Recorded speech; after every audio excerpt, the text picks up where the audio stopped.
Existem basicamente apenas algumas opções para onde você pode dormir à noite enquanto está na estrada, se estiver realmente cansado ou, nos dias de hoje, se tiver excedido seu limite diário de direção. Você pode simplesmente parar no acostamento se houver espaço. Se tiver sorte, encontrará um posto de caminhões com espaços abertos suficientes para estacionar e descansar algumas horas. E então, há a minha opção menos favorita: estacionar nos fundos de um estacionamento público e dormir. Os lugares mais comuns onde você encontrará caminhoneiros fazendo isso são em grandes lojas como o Walmart. Mas só porque é comum, nem sempre significa que seja seguro. Dito isso, uma das piores noites na estrada aconteceu quando precisei pegar uma grande carga em uma loja de departamentos no mesmo complexo de um Walmart. Não era uma entrega fora do estado que me levou perto de Eagle Pass, Texas, bem na fronteira entre o Texas e o México. Como a retirada era tão cedo de manhã, decidi dormir nos fundos do estacionamento. A única vantagem disso foi que pude entrar e pegar algo para comer. Dito isso, assim que saí da loja, comecei a me arrepender da decisão. Estava caminhando em direção ao meu caminhão e, para minha surpresa, notei 2 caras saindo de trás do lado do passageiro, como se estivessem tentando fazer algo com meu caminhão. Perguntei a eles se precisavam de ajuda com algo e por que estavam tão perto do caminhão quando tinham um estacionamento inteiro à disposição. Eles não me deram uma resposta direta. Apenas riram e passaram por mim como se eu nem estivesse lá. Decidi não me preocupar e evitar qualquer tipo de conflito. Então entrei no meu caminhão e comecei a comer minha comida enquanto assistia a um programa no meu celular. Passou cerca de 1 hora e, nesse ponto, o sol finalmente se pôs e eu estava bastante cansado depois de dirigir o dia todo. Comecei a me preparar para dormir. Certifiquei-me de que ambas as portas estavam trancadas e depois puxei a cortina do teto da cabine antes de me deitar. Depois de dormir algumas horas, acordei com um barulho alto que parecia vir da parte de trás do meu caminhão. Sentei-me e me preparei para verificar o que estava acontecendo quando, do nada, ouvi o som de vidro quebrando. Olhei para os meus pés quando a porta do lado do passageiro do caminhão destravou e um dos caras que eu tinha visto antes entrou correndo no caminhão. Levantei as mãos para cobrir o rosto quando vi algo vindo na minha direção. O impacto, que percebi mais tarde que era uma barra de metal, provavelmente a chave de roda do meu caminhão, enviou um choque por todo o meu corpo quando acertou meus braços. Caí para trás, mas fui rapidamente agarrado e puxado para fora do caminhão, antes de ser jogado no estacionamento de cascalho. Olhei para cima, mas meus olhos demoraram 1 segundo para se ajustar às luzes da rua, e quando finalmente consegui ver, os 2 caras estavam de pé sobre mim. A barra de metal desceu sobre mim, e eu me encolhi na posição fetal, enquanto os 2 continuaram a me atacar. Quando finalmente terminaram, senti-os revistando meus bolsos. Rolei para o lado para tentar impedir que pegassem minhas chaves, mas, assim que perceberam que eu estava consciente, começaram a me bater novamente, desta vez até eu desmaiar. Não sei quanto tempo fiquei inconsciente, mas quando finalmente acordei, percebi que não estava mais no cascalho. Não conseguia ver nada ao meu redor, mas enquanto tateava com as mãos, percebi que estava dentro do meu caminhão, na área da carga.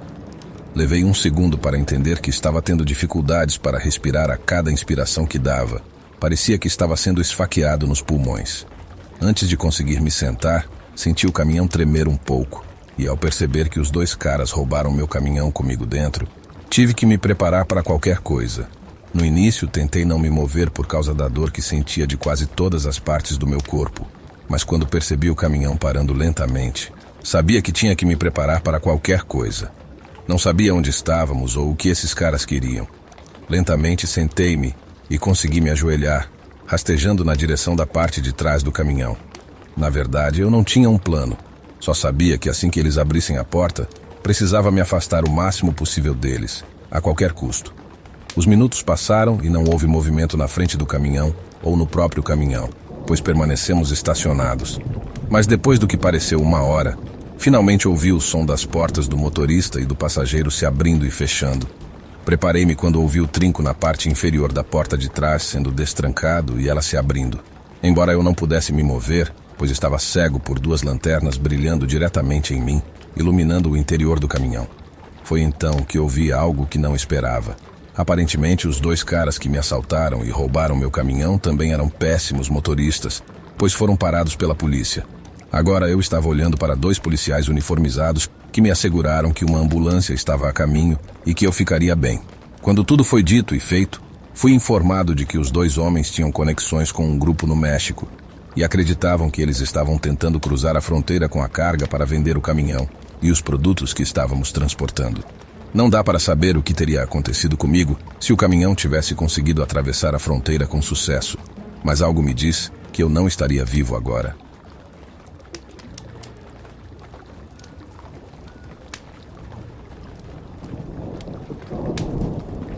Dirigir um caminhão em Nova York costumava ser o trabalho mais difícil que eu já tive. Mas quando comecei a trabalhar para um centro de distribuição mais ao norte do estado, percebi que as ruas densas da cidade não eram nada comparadas às sinuosas estradas de montanha, especialmente quando chovia. Meu maior erro aconteceu quando estava levando uma remessa antecipada de um armazém em Wurtsboro, Nova York, com destino a Albany. Eram cerca de 1:30 da manhã, quando percebi que a chuva estava começando a cair e liguei os limpadores de para-brisa. Suspirei, sabendo que teria que diminuir a velocidade toda vez que o GPS me tirasse da rodovia, o que acontecia com frequência, especialmente no trecho final da viagem, enquanto passava pelas montanhas. Conforme pegava a saída, comecei a desacelerar e continuei a diminuir a velocidade enquanto fazia a curva pelas encostas das montanhas. Minha velocidade começou a aumentar um pouco, mas eu não queria travar os freios sem necessidade. Pressionei os freios suavemente, o que provavelmente não foi a decisão mais inteligente que já tomei. A velocidade continuou aumentando e finalmente decidi que precisava pressionar os freios com mais força. Mas foi tarde demais. Uma curva estava chegando e tentei fazer a curva da melhor maneira possível. Mas à medida que o caminhão parava, a parte dianteira da cabine rasgou a grade de proteção do guarda-corpo. Fechei os olhos, esperando que o caminhão fosse voar pelo lado da montanha. Mas de alguma forma ele conseguiu parar antes de cair. Abri os olhos ao perceber que o caminhão tinha parado completamente e olhei nos retrovisores, vendo que a parte traseira do caminhão estava presa na grade. Sentei-me lentamente, tentando planejar o que fazer em seguida. Estendi a mão para pegar o celular e, enquanto me movia, ouvi um rangido no metal atrás de mim. Continuei me movendo devagar enquanto pegava o celular e ligava para os serviços de emergência. Informei minha localização e a situação, e eles me garantiram que a ajuda estava a caminho e que eu não deveria me mover. Confesso que pensei em tentar sair pela porta e me arrastar até a estrada, mas cada movimento parecia perturbar a posição do caminhão. Então decidi não arriscar que ele caísse ainda mais. Sentei lá por 3 horas, esperando os bombeiros chegarem. A cada rajada de vento, eu rezava para que o caminhão me segurasse. Finalmente, os bombeiros decidiram que a melhor opção era estender uma escada até o meu caminhão com um bombeiro harnesseado nela. Assim que chegou à minha porta, pediu-me para abri-la lentamente, mas sem deixá-la bater. Eu me movi tão cautelosamente quanto possível, abrindo a porta e chamando a atenção do vento que abateu de repente. O caminhão balançou um pouco, mas não tanto quanto eu temia, e uma vez que a porta estava aberta, o bombeiro me ajudou a me prender ao arnês e me levou até a escada que eles estenderam até o caminhão. Rastejei de volta para a segurança da estrada e olhei para o meu caminhão, imaginando o que aconteceria a seguir. Os serviços de emergência me informaram que uma empresa de reboque seria chamada para mover o caminhão e tirá-lo da montanha. Mas, enquanto isso, fui levado para o hospital mais próximo para garantir que não tivesse nenhuma lesão. Acabei bem, mas o caminhão estava em pior estado do que eu e levou um dia inteiro para ser rebocado de volta para a estrada. A estrutura estava danificada, além de qualquer reparo, mas pelo menos saí ileso do evento. A única coisa boa de toda essa situação foi que percebi que os desafios de dirigir em Nova York eram pequenos em comparação com as estradas de montanha traiçoeiras, especialmente quando chovia. A partir daquele dia, evitei trazer velhos hábitos das ruas da cidade para a nova área em que estava trabalhando. E também prometi a mim mesmo que nunca mais dormiria no caminhão em um estacionamento mal iluminado. A experiência me ensinou a valorizar a segurança e a nunca subestimar as condições da estrada.